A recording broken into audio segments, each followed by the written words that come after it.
Hey everyone! Welcome back to My Bilingual Life, the podcast where we help you learn English in fun, real life ways. I'm Laura. And I'm Carl.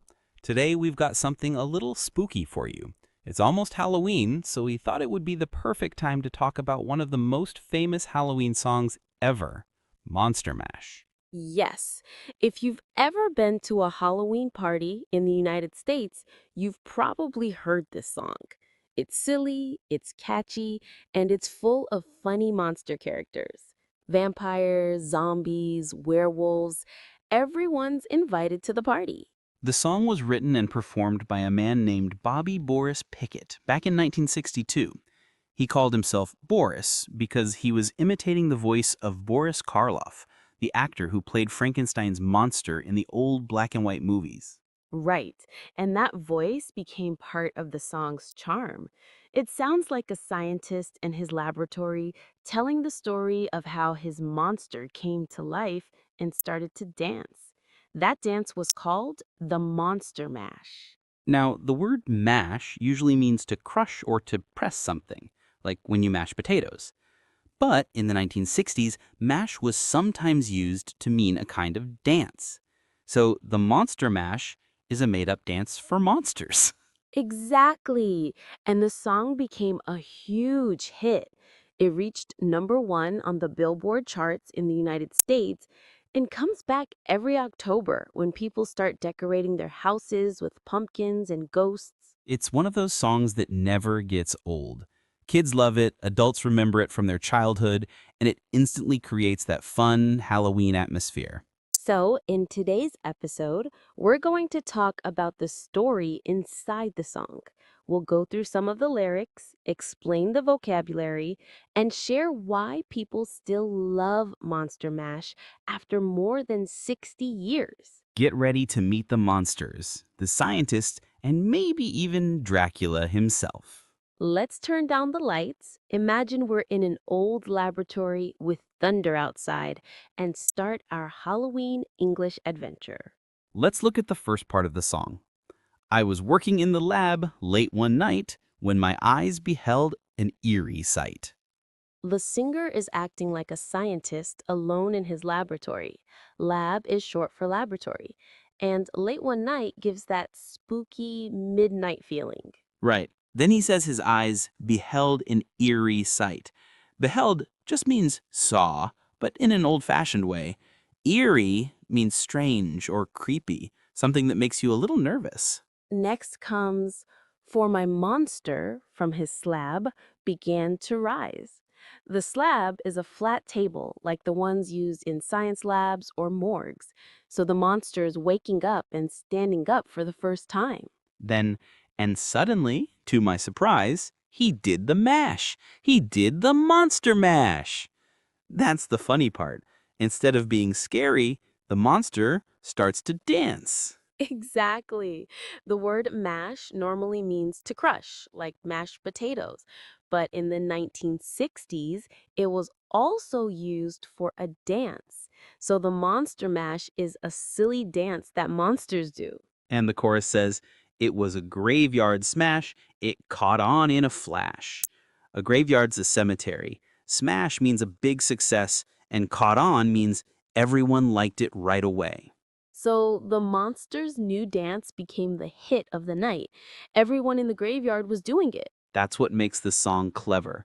It takes something frightening and turns it into a party. It's like the scientist accidentally created the first monster dance craze. And you can imagine all the ghosts, skeletons, and zombies joining in, right? Yes, that playful twist is why the song still feels fresh. It mixes spooky and funny in a perfect balance. Exactly what people love about Halloween. All right, in the next part, the party gets even bigger. We'll meet the vampires, the zombies, and the band that keeps the monsters dancing all night. Now the story really gets wild. The next part of the song says, the zombies were having fun, the party had just begun. The guests included Wolfman, Dracula, and his son. So now it's not just one monster, it's a full Halloween party. Zombies, vampires, and even the Wolfman. It sounds like the biggest spooky celebration ever. Right. And when it says the party had just begun, that means it's only getting started. Everyone is arriving, ready to dance. Then we hear the scene was rocking. All were digging the sounds. When people in the 1960s said they were digging the sounds, it meant they liked the music. It was a cool way of saying, this song is great. But it's also kind of a joke, right? Because digging can mean to dig, like digging in the ground, and all these monsters live in a graveyard. Exactly. That's one of the fun word plays in the song. The writer mixes spooky words with 60s slang.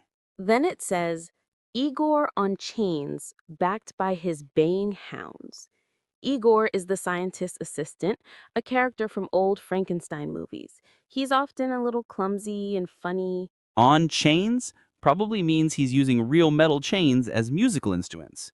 And baying hounds means dogs that are howling, long, loud sounds like wolves. So they're part of the background music too. It really paints a picture. You can imagine the band made up of monsters and spooky sounds. Chains, dogs, thunder, everything fits the Halloween theme. Then we get another funny line. The Coffin Bangers were about to arrive with their vocal group, the Crypt Kicker Five. Coffin means the box used for a dead body. Bangers could mean musicians who hit drums or make loud beats.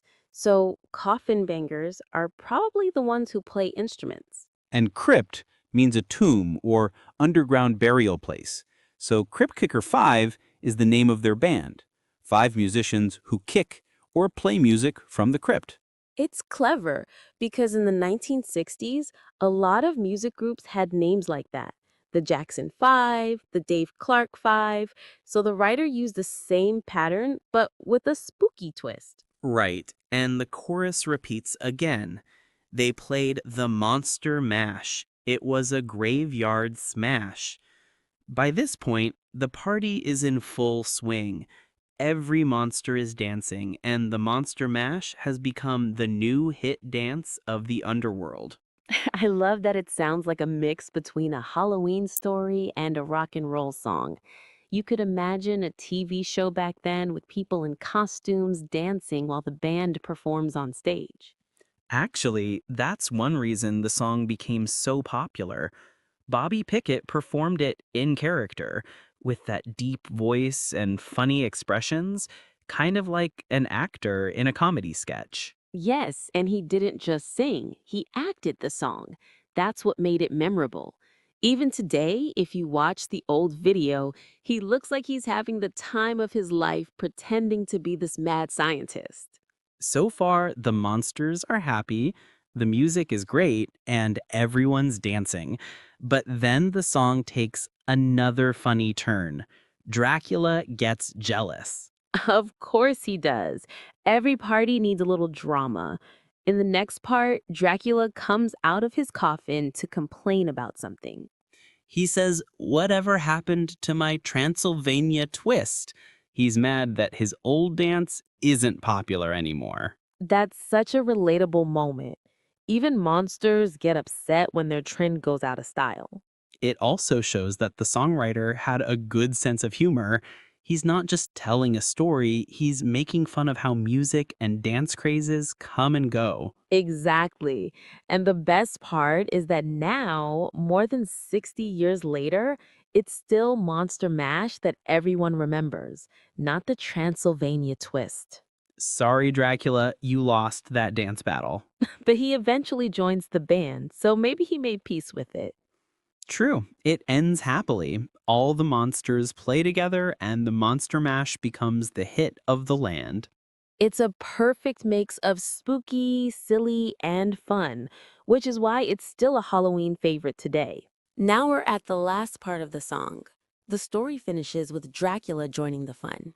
It says, Now everything's cool, Drac's a part of the band, and my Monster Mash is the hit of the land.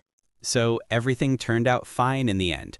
Everything's cool means everything is okay. Dracula stopped being jealous and decided to join the band instead of fighting it.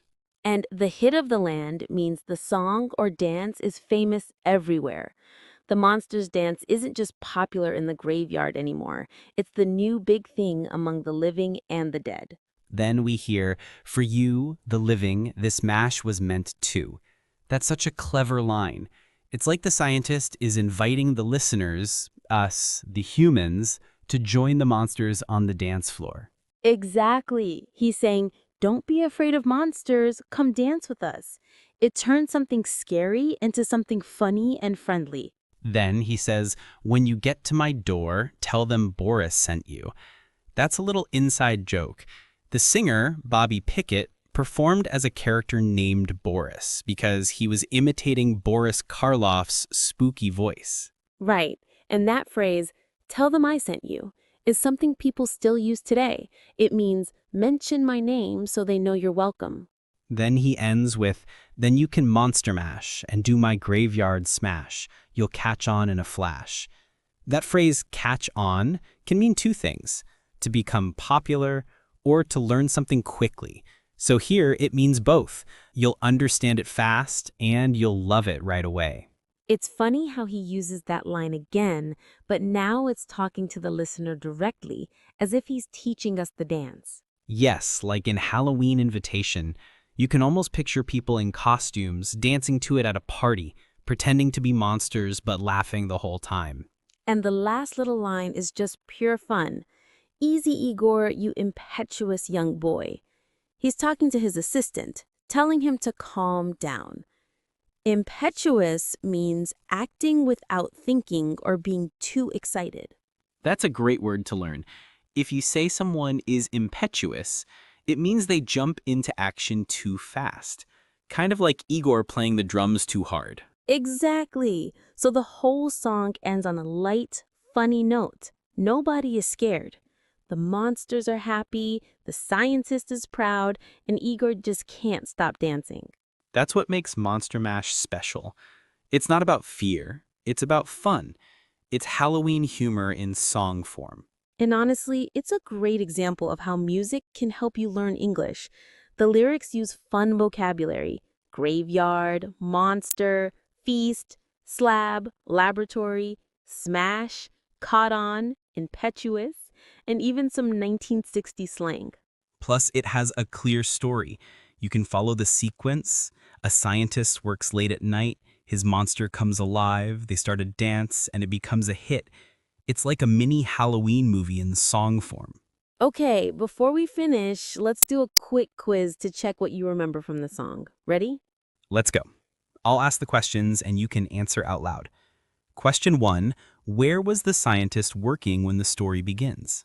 He was working in his lab late one night. Question 2, what does the word mash mean in this song? It means a dance, not mashed potatoes. Question 3, who were some of the monsters at the party? Wolfman, Dracula and his son, and don't forget the zombies. Question 4, what does the phrase graveyard smash mean? It means something that's a big success, a huge hit. Question 5, why was Dracula upset during the song? He was jealous because his dance, the Transylvania twist, wasn't popular anymore. Last question, what's the message or the lesson behind this song? That sometimes even scary things can be fun, and that laughter or dancing is the best way to chase away fear. Perfect answer. So now you know the story behind the Monster Mash. Next time you hear it, you'll understand every line and maybe even dance along. Just don't forget to tell them Boris sent you. Thanks for listening, everyone. Don't forget to subscribe to My Bilingual Life for more fun English episodes. And happy Halloween. May your monsters always dance. See you next time.